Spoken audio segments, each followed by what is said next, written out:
They do things that are designed for an emotional response so that they can kill the enemies of the governing class, any natural leader or anyone who is naturally opposed.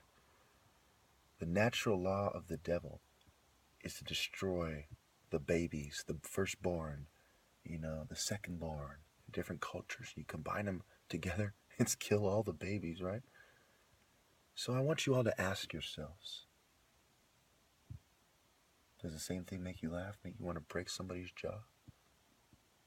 Does it imply instability or a need for mood stabilizers? Who doesn't have issues? But he without drugs, but he without issues, give the first pill. And I'll end this